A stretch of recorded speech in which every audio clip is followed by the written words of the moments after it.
Majoring in philosophy, is it a death sentence for your career?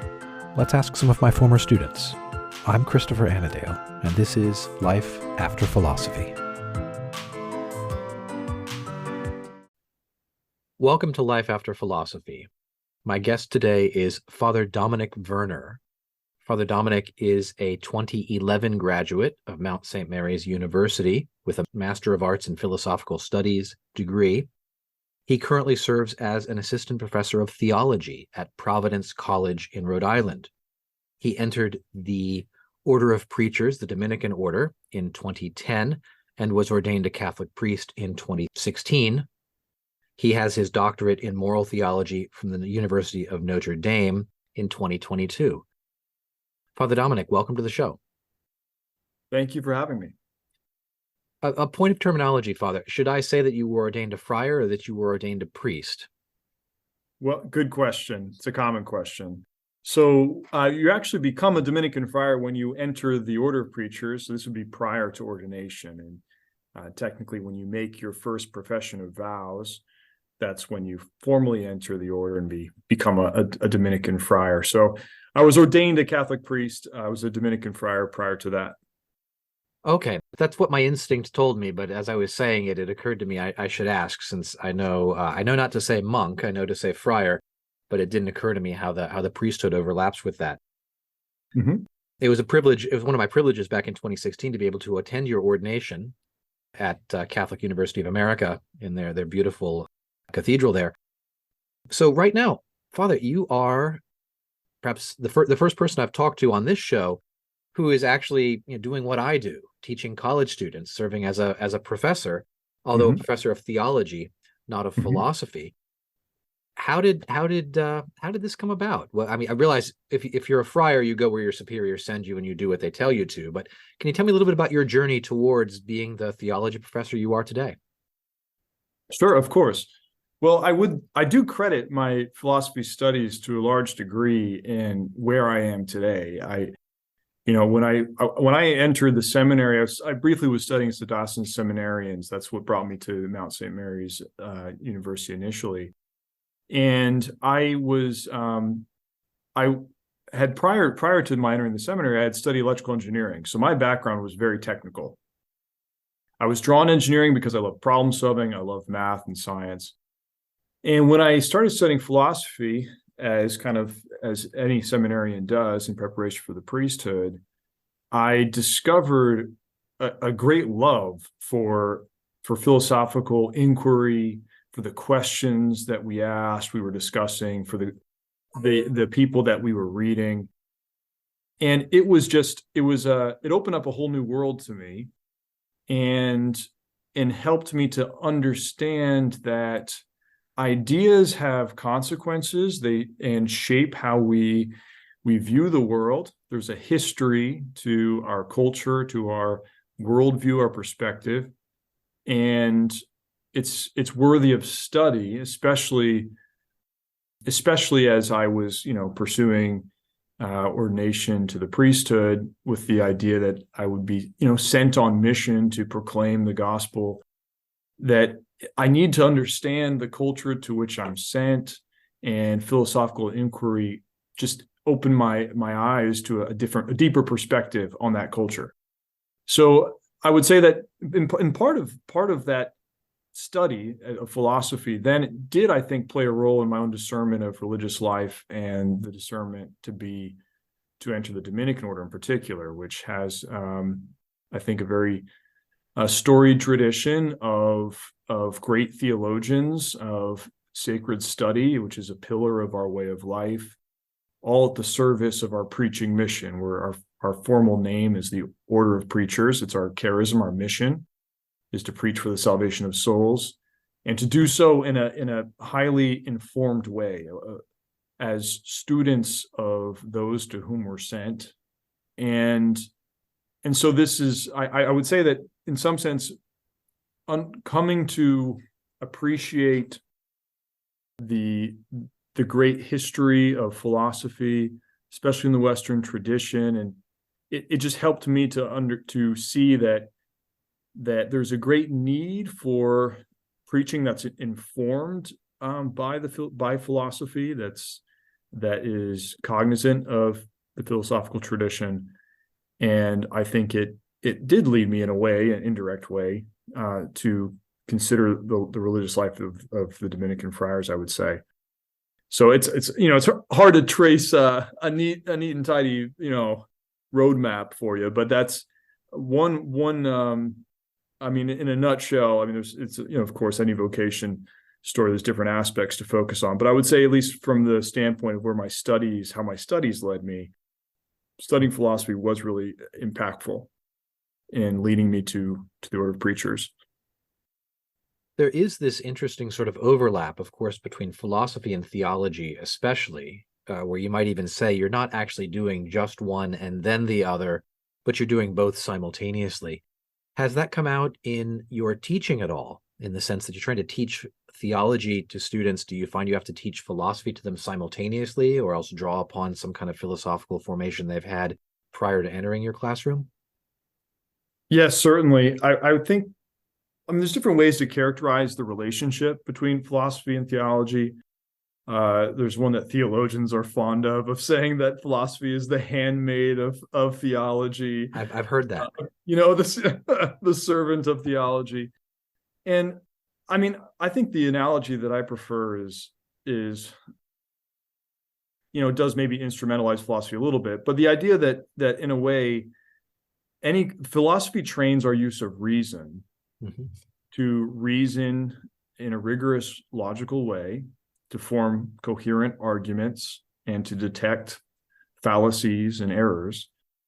And theology, which is, a sacred science, it's the faith-seeking understanding, it's the reflection and meditation upon divine revelation, and expositing and explaining and synthesizing that revelation, right, which we've received, that this process uses the instrument of reason, and uses logical reasoning and argumentation and the discernment of truth from error. So it's 100%. When you're doing theology, you are using philosophy just by the nature of the science itself. And I don't necessarily foreground that for my students all the time, but certainly I'm using philosophy in teaching theology, and I do train my students to think rigorously and to form coherent and sound arguments, and I do rely upon the great philosophical tradition, just as St. Thomas Aquinas does, and so I'm frequently making reference to Aristotle or Plato or Nietzsche or Kant, various philosophers that are very significant in shaping contemporary ethical discourse, and that bears upon my own teaching as a moral theologian. So it definitely comes into my classroom. One of the things I sometimes hear my students saying brings up, it was my memory was triggered of this by your identity in the order of preachers. I have students who will sometimes use the verb preach in the context of a philosopher. That Plato is preaching about the mind-body dualism, or Descartes is preaching about the cogito or the evil demon.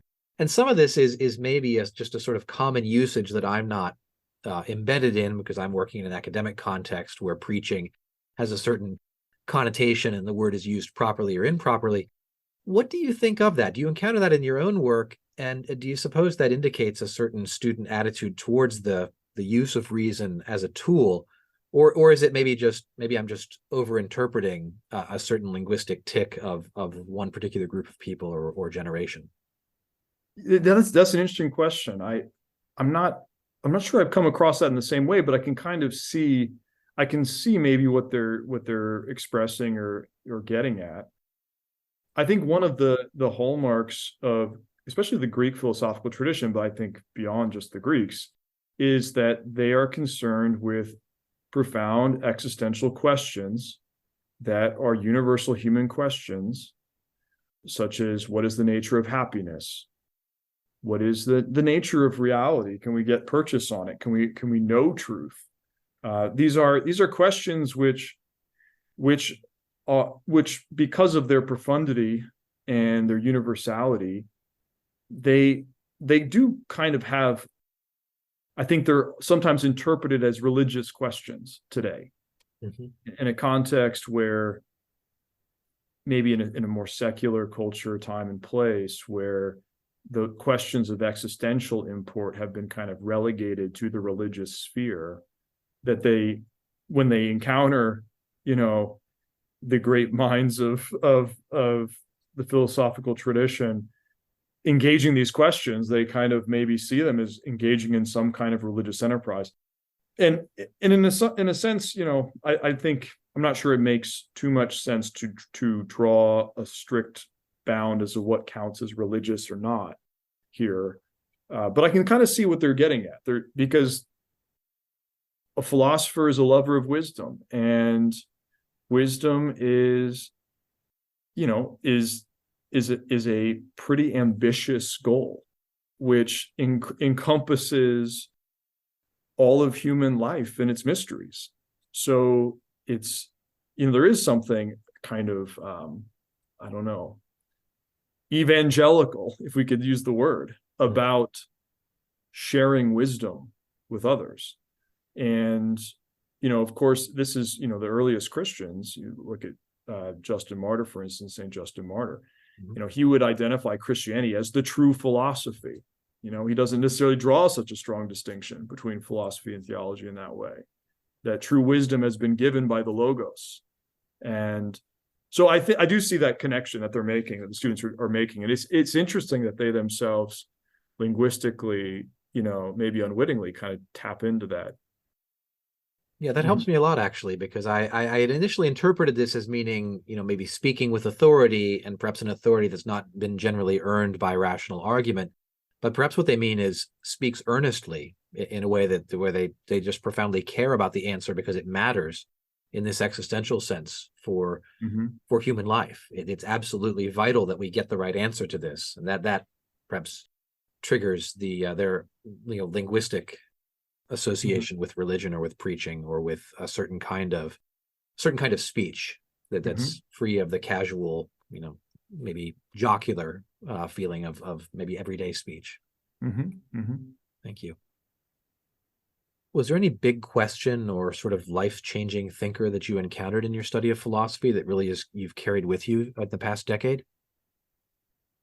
Yeah, I would say a few big questions have kind of stuck with me. Maybe I can begin with just a thinker that's kind of influenced me significantly. And that was reading Alasdair MacIntyre's After Virtue. Now, Alasdair MacIntyre is a moral philosopher, was very influential in reviving virtue ethics within the field of moral philosophy through this influential intellectual history of Western moral thought, which he writes in After Virtue. And I think what the biggest takeaway that I had from encountering his work, which is a bit dense, to be honest, when I first read it, it was a challenge, but it was rewarding, is that ideas matter, and that that our culture, our ethical discourse is confused, and there's a history to that confusion, which, when you study it, helps you understand and sort through the confusion to arrive at some clarity. And there's different ideas, theories about history, the more materialist ideas, or the more idealist conceptions of historical development. And whatever, maybe MacIntyre verges a little bit more on idealist, like ideas are the primary means of cultural progress or digression. But whatever the actual truth of the matter is, it's certainly true, I think, that ideas have consequences, they matter, and the cultural transmission of ideas, especially philosophical, ideas about what is human nature, what is human flourishing, they matter, and they matter for people's well-being here and in the hereafter. And so that was something that impacted me. I would say a big question, and this is a question I explored, actually, excuse me, the question that I explored in my master's thesis was the question of the relation of the desire for happiness, which can seem like a selfish desire, and how this desire can be reconciled with altruism and the love of others for their own sake and the love of the common good. And that was a theme I explored through the thought of St. Thomas Aquinas as a philosophy student. And then it was kind of interesting to revisit that very same question more recently. I actually just recently published a piece in the studies in Christian ethics that revisits the very same question with a bit, what I like to think is a bit more sophistication than I was able to muster at the time in my early grad years. And it's a kind of been a perennial question for me, and it's an interesting question. And I think that understanding how it is that we are created to pursue happiness, we're also created to discover that happiness through interpersonal communion. How this leads to certain very important conceptions of human flourishing, human beatitude, and the nature of human willing and love. So it's one of these big questions that is related to so many others. I think those are the questions that I find most exciting. So when you can identify, okay, how does self-love relate to other love, and how can we reconcile this desire for happiness that we have along with the beauty and goodness of loving another for their own sake? Like, it's a fascinating question. Oh, yeah. And when you explore it, you discover all these other related questions about the nature of the human will, the nature of beatitude, and how can this be possible? And so it continues to stimulate my thoughts. So that's one example of a question that I looked at earlier in my philosophical studies, when I first was studying philosophy, and that I've continued to ask as a theologian, and discovered some new insights, I think. Wow, that's great. That looks like that is one of those questions that begins at the level of rational inquiry and then leads you into theological and philosophical depths very quickly in a way that is almost exciting enough to sustain for a whole lifetime, and to draw students into as well, and to discuss with colleagues. That's marvelous.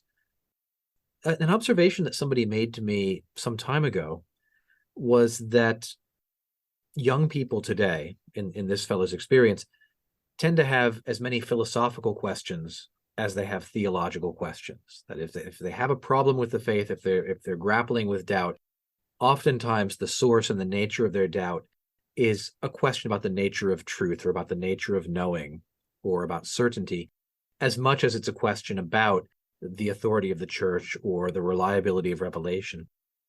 How has that come out both in your teaching and your preaching in other modes as well? Yeah, that's a great observation. And I think I have encountered that to various degrees. There definitely is a lot of philosophical confusion out there. There's a lot of different kind of conceptions in our culture of what it means to be human, what human nature is, or if there is even human nature. And, as you grow up in such a culture, you grow up with, I think, a lot of competing worldviews.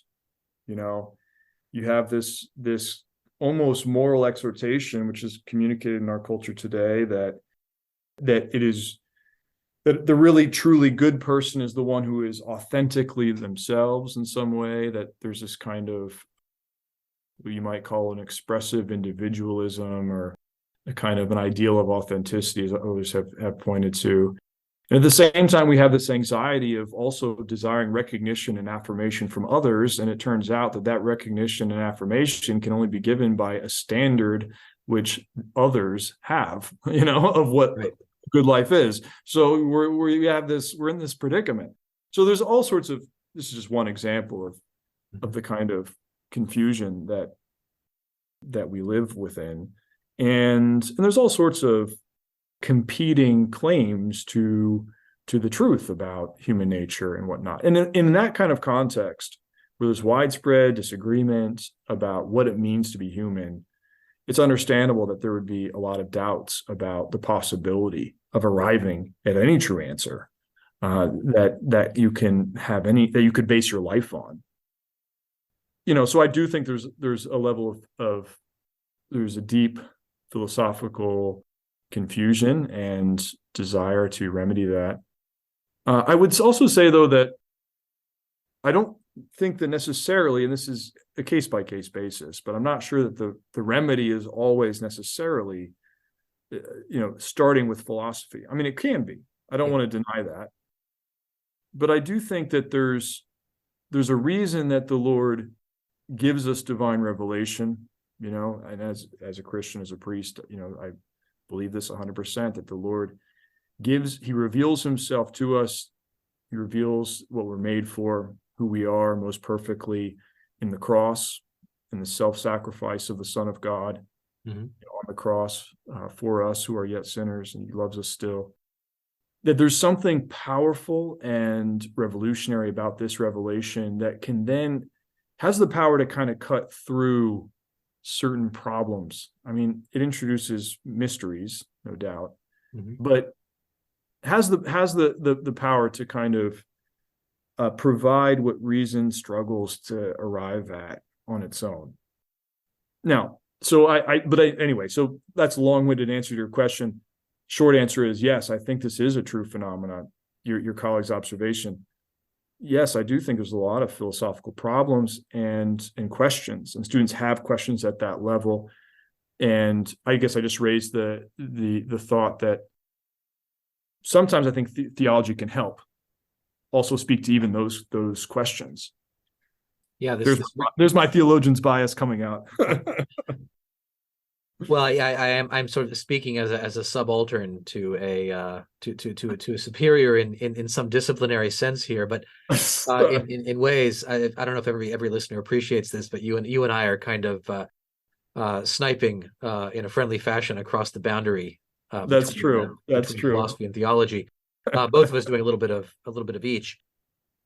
At the risk of asking a question that you've already answered, and maybe already answered twice, I was going to ask you whether you think there are certain philosophical errors that have to be fixed before one can profitably do theological reflection and speculation. And it may simply be, as you've already indicated, a case-by-case basis. Some errors, materialism or something very radical, might preclude far more theological insight than other kinds of problems which could sort of be dealt with on the way. Does that seem like a fair summary of your experience?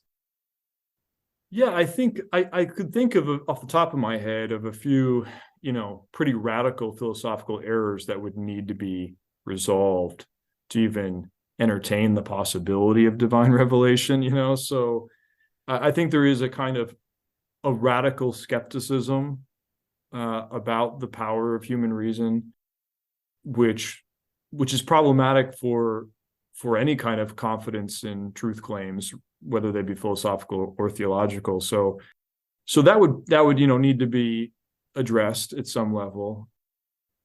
I mean, certainly there's philosophical truths that are necessary to understand, the mystery of the incarnation, for instance, and the mystery of the cross, which I've pointed to.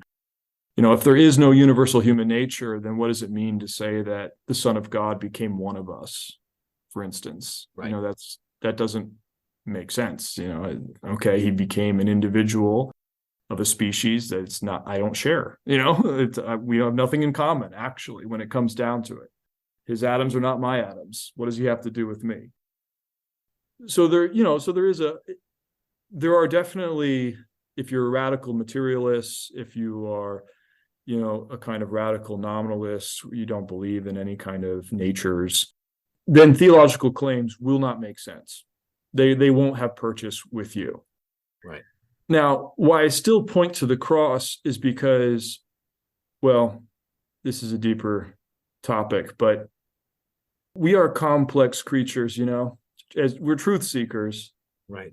But we're also very, as this is my moral and ethic, my bias as a moral theologian or moral philosopher coming out, is that I do think we often believe what we want to believe.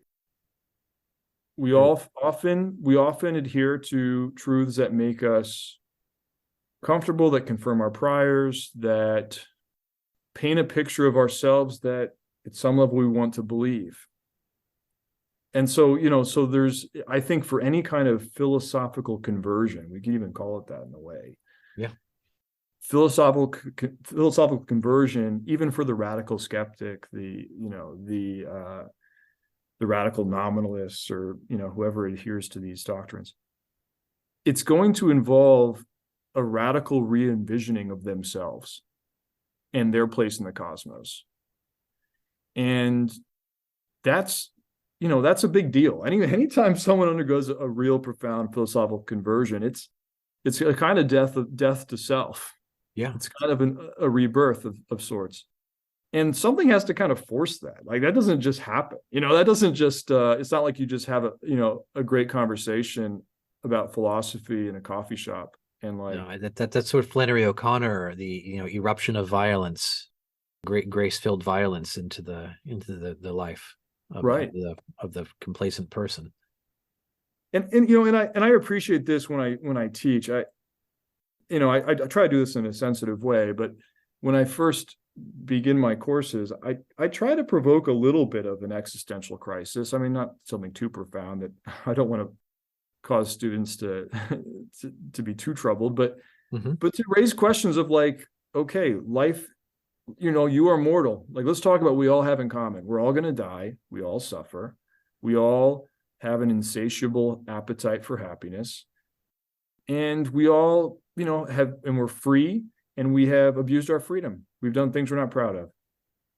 And like, these are like kind of facts, and, and they should challenge us. And I think they do challenge any philosophical worldview, any account of meaning or purpose in life. And so I think that sometimes it does take a bit of a shock and a recognition that my own perspective raises questions, has questions that it fails to answer, and be able to locate the relative strength of traditions based upon their ability to answer the most profound questions of being human. Right. This brings to mind again, as some things you've said previously, St. John Paul's encyclical Fides et Ratio, where he comes to the same points over and over again, that the cross provides the final answer that we've been looking for. And your way of putting it, philosophy can raise questions that it's not capable of giving a fully satisfactory answer to. It points us in a higher and better and more complete direction towards a more comprehensive account of human nature, human happiness, human freedom, and the like. I like that very much. If I may, let me ask you one question as one teacher to another. Since you were a student 10, 15 years ago, you're a teacher now, and you're teaching college kids who are, always going to be about the same age, 18 to 22, 23. I wonder if you've seen a transition, thinking back to your own time and looking at the present generation, allowing for changes that have happened in the normal course of things. Has there been, you think, a turning in student attitudes as we move from the millennial generation to what they're calling the Zoomer generation, Gen Z, in terms of their attitude towards an openness to the intellectual life? This kind of radical skepticism. I remember this as a sort of phase that we, all of us as teachers, worked to address. But I wondered if you've noticed anything moving in a different direction as far as cultural attitudes and attitudes of the intellect towards things like freedom, happiness, and human flourishing among the students that you've met in your time as a teacher.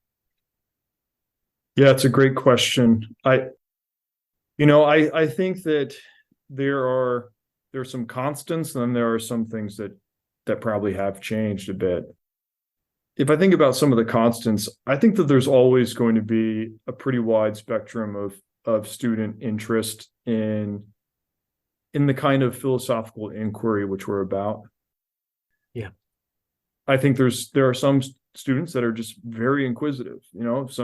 Some people are just very inquisitive, and maybe it's by personality, by disposition, by upbringing, whatever it might be, they have the confidence to ask hard questions, and they have this kind of confidence and reason that that's not a fruitless pursuit, and that they can learn something in advance and grow in some kind of wisdom and they value. Now, so I think that I do have students like that, right? So this is not this. There is a constant there, and then I think there's always been students that are just a little bit less interested in asking, I don't know, what we might consider more profound philosophical questions, right? The people that are maybe a little more pragmatic in their disposition. And, in fact, I kind of number myself among the pragmatists because I was studying electrical engineering. It was really when I discovered that ideas have power that I kind of became more interested, to be honest with you. Yeah. So I think there's going to be a range. Maybe if we were to identify a kind of trend or something that's changed, I think that students, this is all very preliminary and anecdotal from my experience, but I would say I've observed that students they're very socially attuned to what others think of them. There's a real sense of like the social importance of ideas is kind of highlighted, right? Yeah. So I'm trying to think of a good example or what better way to explain that, what I'm trying to get at. I guess I would say that it's a lot of ideas are loaded, questions are loaded. And I think in the back of our students' minds, there's a kind of social self-consciousness that makes a kind of free inquiry kind of difficult. So I don't know if that's something entirely new. I do think that, there are interesting cultural developments that this generation has had to navigate and experience that prior generations did not. And right. Well, you and I are both trying to generalize from a very small sample size. So I was just curious to know, sort of from the perspective of a teacher, you see things as the generations of students year after year, all being the same age and you getting older every year.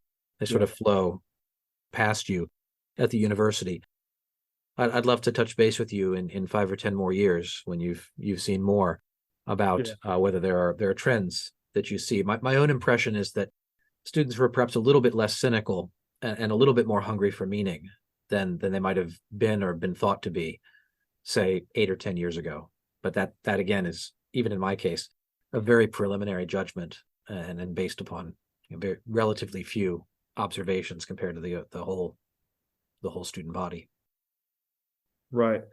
I would say that I do find that I'm able to teach, theology and philosophy. That I rarely encounter a real kind of any kind of obstinacy, so to speak. You know what I mean? Like a kind of there's sort of docility there.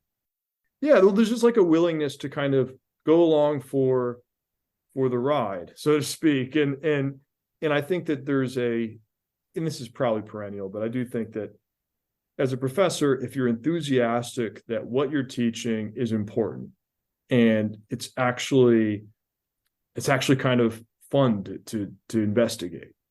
If you can communicate that, then students tend to reflect your enthusiasm to a degree, I've found. And they can, if they respect that you really care about them and you don't have an antagonistic relationship to them. Right. I found them to be open to that. I guess what I'm pointing to is just that I think that kind of helps when you have that rapport with students. It kind of helps overcome some of the social anxieties that are brought into the classroom, which is I think is pretty important right now. But yeah, that strikes me as true as well. Do you have any final advice that you might share with current students, either potential or actual philosophy majors, people I'm thinking of, people who may not know much about the role that philosophy might play in their lives? And very few of them, I'm sure, will follow your path or anything like it. But what kind of advice do you give to your own students who are saying, I think I might major in philosophy or theology, but I'm not sure about it? Yeah, so I would say that I would just encourage any student really to take advantage of this really amazing time in your life to be a student, to ask good questions, hard questions, to be courageous in the pursuit of truth and wisdom.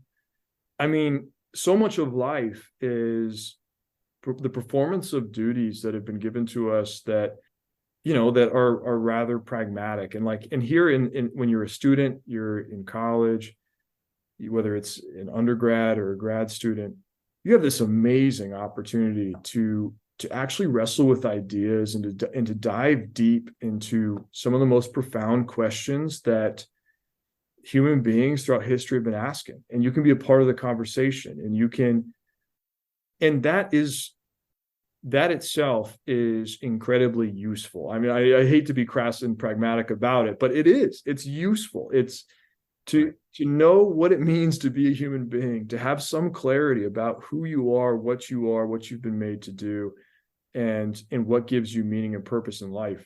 That is grounding. Like, that is incredibly useful.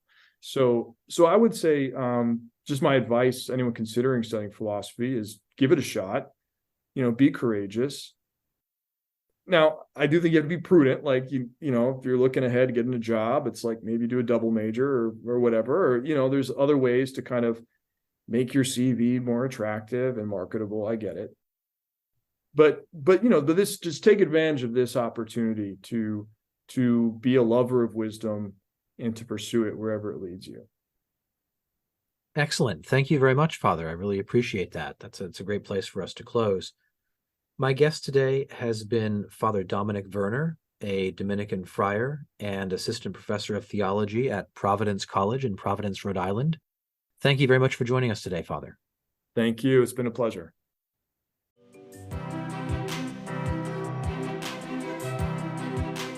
Thank you for listening to Life After Philosophy. If you enjoyed the podcast, please rate it 5 stars and share this episode with a friend.